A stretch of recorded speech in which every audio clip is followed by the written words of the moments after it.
जो जल जमाव का समस्या, ओवर ब्रिज का समस्या, रोड नाला की समस्या, 15 साल बनाम 3 साल में, अगर 3 साल के अंदर में नहीं करेंगे तो मैं अपने पद से रिजाइन दे दूंगा। विधायक हैं, लेकिन नाम से अगर कहें तो नगर विधायक नहीं, दरभंगा को शहरी विधानसभा को नर्क बना चुके हैं। बिहार में विधानसभा चुनाव की घोषणा हो चुकी है। नामांकन की जो प्रक्रिया है वो समाप्त हो चुकी है। तो कुल मिलाकर अब जो बिहार में चुनावी पारा है वो पूरी तरह से गर्म हो चुका है। अपनी पूरी टीम के साथ हम आए थे दरभंगा, जहां से लोगों का व्यू जाना। दिन भर पूरा यही कार्यक्रम रहा, लेकिन अब हमारी मुलाकात हुई है जनाधिकार पार्टी के एक ऐसे नेता से जो दरभंगा नगर क्षेत्र के उम्मीदवार भी हैं। आपको उनसे मिलवाते हैं। सियाराम पासवान नाम है उनका और हमारे साथ वो मौजूद हैं। तो सबसे पहले उनका स्वागत करते हैं। बहुत बहुत स्वागत आपका। आज दरभंगा शहरी विधानसभा में 8 पंचायत और 1 से 48 वार्ड तक, और हमारे पार्टी राष्ट्रीय अध्यक्ष पप्पू यादव जी का चुनाव चिन्ह है कैंची छाप। एक मेरा यह लक्ष्य है कि दरभंगा शहरी विधानसभा को सुदृढ़ करने का एक मुझे मौका मिलनी चाहिए, और 15 साल में जो दरभंगा शहरी विधानसभा का जो जल जमाव का समस्या, ओवर ब्रिज का समस्या, रोड नाला की समस्या, और अभी ट्रैफिक की जो समस्या है, जो जनता को, मतदाता को बस स्टैंड से लेकर के लहरियासराय मुख्यालय में पहुंचने में, कचहरी में पहुंचने में 1.5 से 2 घंटा लगता है। रह गया दरभंगा शहरी विधानसभा में जो बेरोजगारी है, जो चरम सीमा पर चढ़ा हुआ है, वह मेरा एक लक्ष्य रहेगा। एक बात बताइए, आपका ये मानना है कि दरअसल जो दरभंगा के जो नगर के वोटर हैं वो आपको एक मौका दें, आप विधायक के तौर पे उनकी सेवा करना चाहते हैं। एक सबसे बड़ा सवाल ये है कि आपको लोग वोट क्यों दें, क्यों विधायक बनाए? मतलब आपका जो अपना घोषणा पत्र है, चुनावी एजेंडा है, वो क्या है? मेरा घोषणा पत्र है और एजेंडा है, मैं दरभंगा सदर प्रखंड में 10 साल मैं जनता को सेवा किया हूँ।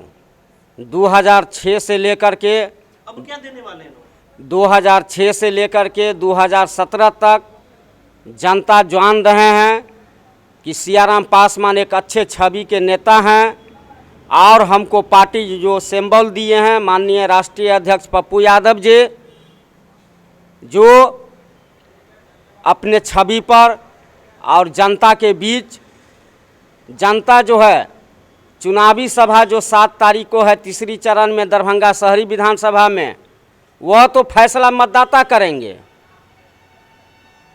और मेरा सवाल ये था सर कि आपका जो घोषणा पत्र है, दरअसल दरभंगा नगर क्षेत्र के जितने भी वोटर मतदाता हैं वो आपसे क्या अपेक्षा कर सकते हैं? दरभंगा में जो समस्या जिस तरह की है उससे कैसे निजात दिलाएंगे लोगों को? क्या क्या करेंगे आप लोगों के?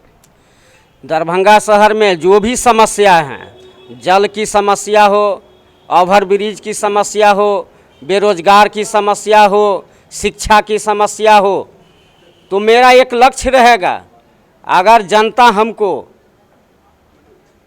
मौका देंगे तो 15 साल बनाम 3 साल में दरभंगा नगर निगम को सुदृढ़ कर देंगे और विकसित कर देंगे।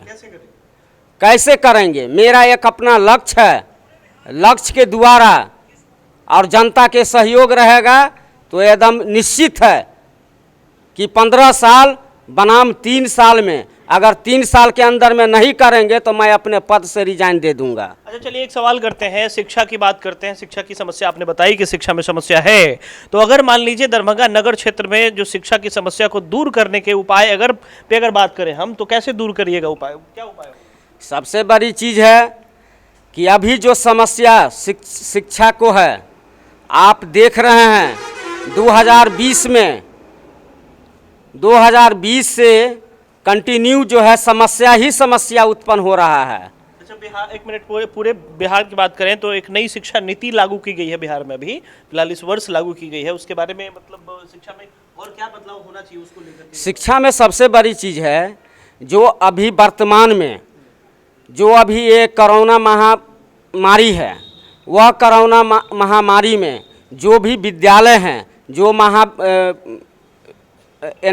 बड़े यूनिवर्सिटी हैं, वह सब में जो आपके दरभंगा का जितने भी प्राइवेट स्कूल सब जो है, इस पर कोई आज तक जो है दरभंगा के कोई प्रत्याशी हो या पूर्व में विधायक हो या सांसद हो, आज तक यह शिक्षा पर कोई जागरूकता नहीं किए, कोई उस पर कानून लागू नहीं किए।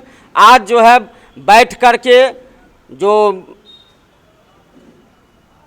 पब्लिक स्कूल के जो डायरेक्टर हो या उनके सचिव हो, सेक्रेटरी हो, अध्यक्ष हो, किसी को फीस 1 रुपया किसी गार्जियन को माफ़ नहीं किया गया और घर से शिक्षा का भरपाई किया गया और शिक्षा को 1 साल के शिक्षा अवधि 5 साल पीछे चला गया है।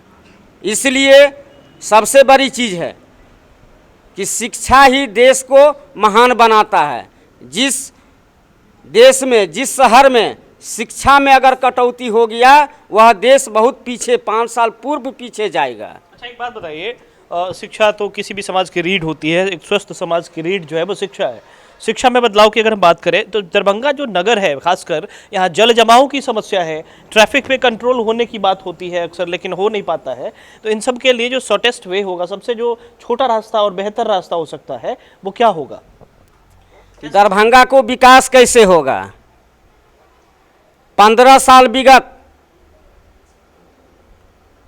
दरभंगा के विधायक वर्तमान संजय सराबी जी हैं और वह जनता को विकास नहीं देखे।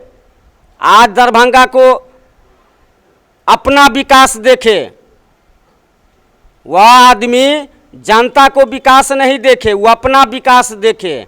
आज जनता देख रहे हैं कि दरभंगा शहरी विधानसभा में, नगर में कहीं रोड है। आप कैसे कीजिएगा? मतलब आगे जो हो चुका उसकी बात तो शायद करना बेहतर नहीं होगा, अब जो होना चाहिए उस पर बात करनी चाहिए। आपके पास क्या प्लानिंग है? ड्रेनेज को कैसे ठीक करेंगे आप? हमारा ये लक्ष्य है, जो मास्टर प्लानिंग है, जो बना हुआ है, उसको अधूरा है, मैं उसको पूरा करूँगा। अभी मतलब क्या करेंगे उसमें? उसमें मास्टर प्लानिंग हमारा जो अधूरा है, जो 15 साल से अधूरा पड़ा हुआ है, वह नहीं पूरा किया।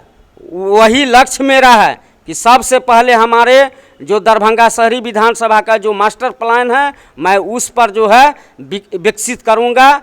और उतना ही नहीं, दरभंगा नगर जो है, नगर विधायक हैं, लेकिन नाम से अगर कहें तो नगर विधायक नहीं, ये दरभंगा को शहरी विधानसभा को नर्क बना चुके हैं। अच्छा, एक बात बताइए, पप्पू यादव की पार्टी से हैं आप, जाप सुप्रीमो हैं पप्पू यादव, उनके ऊपर अजीत सरकार हत्याकांड का मुकदमा भी मतलब चला है, उसका दाग अभी भी है उनके ऊपर। और सबसे बड़ी बात कि स्वस्थ राजनीति की बात पप्पू यादव हमेशा से करते रहे हैं, लालू यादव के साथ भी कई बार रहे हैं। तो आप बताइए कि एक तरफ पप्पू यादव ये भी कहते हैं कि 15 साल जो है वो जंगल राज था और उन्हीं लालू प्रसाद के साथ वो एक बार खड़े भी हो जाते हैं। तो अब क्या लगता है आपको कि उनका जो विचार है खास करके राजनीति में, वो कम से कम एक जगह है कि अलग अलग जगह घूमता नहीं? देखिए, हमारे राष्ट्रीय अध्यक्ष पप्पू यादव जी, उनका एक लक्ष्य है पूरे बिहार में, और आपको मालूम होनी चाहिए कि एफिडेविट हाई कोर्ट से वह 30 साल बनाम 3 साल का वो एग्रीमेंट किए हैं और पूरे बिहार में, पूरे विधानसभा में वह अपना जागरूकता फैलाए हैं कि अगर 30 साल बनाम 3 साल में अगर नहीं करके दिखलाऊंगा तो मैं अपने पद से रिजाइन करूंगा।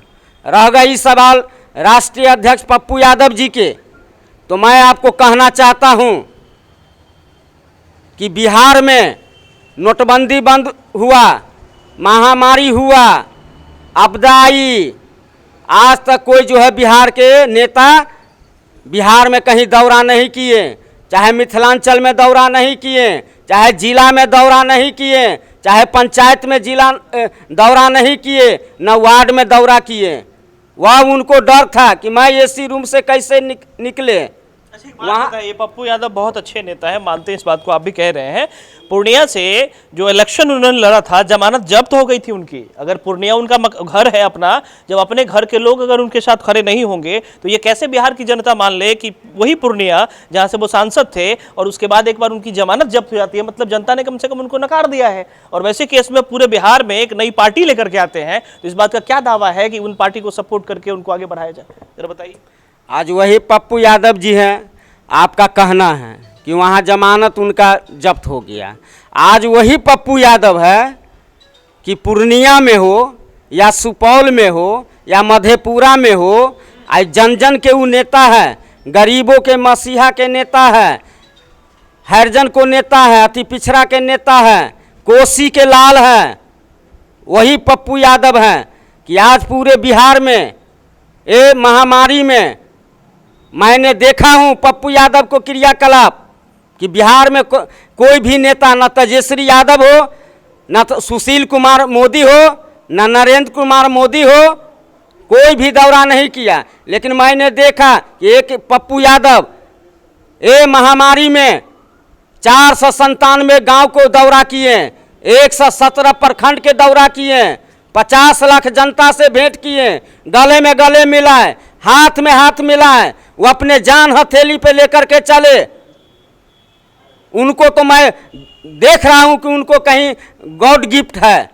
जो आदमी ये बाढ़ में, कोरोना में रोड पर सोए हैं, मधेपुरा के नहर पर सोए हैं, नाव में घूमे हैं, मोटरसाइकिल से गए हैं, ट्रैक्टर चलाए हैं, जहां जहां आपदा था वहां वहां नीमक रोटी पहुंचाने का काम किया है। तो राष्ट्रीय आपदा में जो बिहार के लोग हैं उनके कहीं ना कहीं संरक्षक रहे हैं। इन्होंने बताया, बात सही भी है।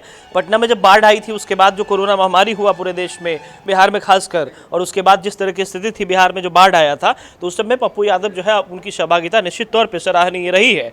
एक सवाल और आपसे पूछना चाहेंगे सियाराम जी, दरअसल आप नगर जो है यहाँ दरभंगा नगर से विधायक के उम्मीदवार है, तो आप एक बात बताइए, जनता से डायरेक्ट आप क्या कहना चाहेंगे? अगर 2-3 शब्द की बात करें, 2-3 वाक्य में अगर आपको कहना पड़े जनता से, इस बार क्या कहेंगे? मैं जनता से मेरा अपील है, मेरा आरजू है, मेरा विनती है, जो 15 साल में जो विकास नहीं हुआ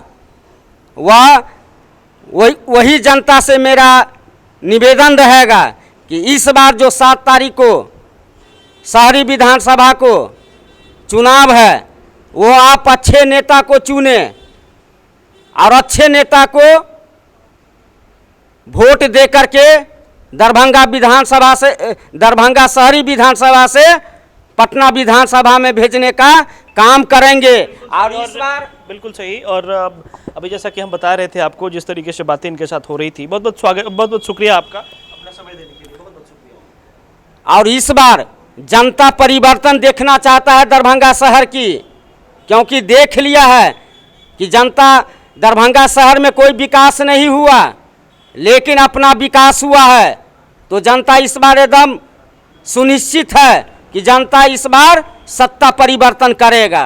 बिल्कुल। और जिस तरीके से सत्ता परिवर्तन की आस पूरे बिहार में लगभग लोगों को है कि इस बार बिहार में किसकी होगी सरकार, जैसा कि हमारे शो का थीम भी है, उसी के अकॉर्डिंग हम लगभग बातचीत कर रहे थे। यहाँ पे दरभंगा नगर से ये उम्मीदवार हैं, मतलब सियाराम पासवान जी। और सियाराम पासवान जी, बहुत बहुत शुक्रिया आपका हमारे साथ बातचीत करने के लिए, बहुत बहुत शुक्रिया आपका, थैंक यू सो मच। और मैं विशेष कहना नहीं चाहता हूँ पत्रकार महोदय, यहाँ जो दरभंगा का जो हालात है, जो यहाँ बेरोजगार, ये महामारी कोरोना में, नोटबंदी में, और अभी जो सोशल डिफरेंस में चुनाव कराने जा रहे हैं, ये गलत है। और मैं ये डबल इंजन के जो सरकार है, आपने आवाज उठाई इसके खिलाफ, पप्पू यादव को बोला आपने कि पार्टी में आप जो है चुनाव ना लड़ें, मतलब लोग अगर गलत करते हैं तो क्या हमें गलत करना चाहिए? है ना, हमारे पार्टी हाई कोर्ट में भी रीड किए कि ये महामारी है, ये महामारी में लोग जनता को आप एक बगल कहते हैं कि नहीं कोरोना खत्म हो गया, एक तरफ आपका रहता है रिपोर्ट की लाखों की संख्या में जो है से टप रहा है। निश्चित तौर पे, और हम यही चाहेंगे कि लोग जो हैं कोरोना का ये जो काल है, खासकर अगर वोट करने भी जाएं तो निश्चित तौर पे एहतियात में जो चीज़ें हैं वो जरूर बढ़ते। कहा भी जाता है सैनिटाइज़र का जो है बराबर प्रयोग करते रहें, मास्क का प्रयोग करते रहें, और जो 2 फीट की दूरी है जो बहुत ज़रूरी है वो हमेशा अपनाते रहें। और आज दरभंगा के इस धरती से बस इतना ही। न्यूज़ एक्सप्रेस इंडिया की खास प्रस्तुति थी जिसमें हम बात कर रहे थे सियाराम पासवान से। ये उम्मीदवार हैं जनाधिकार पार्टी के, दरभंगा जो है वो नगर क्षेत्र से हैं। तो बस इतना ही न्यूज़ एक्सप्रेस इंडिया की इस प्रस्तुति में। वीडियो को लाइक करें, शेयर करें और चैनल को सब्सक्राइब करें अगर आपने अभी तक नहीं किया है, क्योंकि इसके बाद आपके जितने भी नोटिफिकेशंस हैं वो आपकी स्क्रीन पे सबसे पहले पहुंचेंगे। न्यूज़ एक्सप्रेस इंडिया के लिए मैं प्रिंस राज, दरभंगा।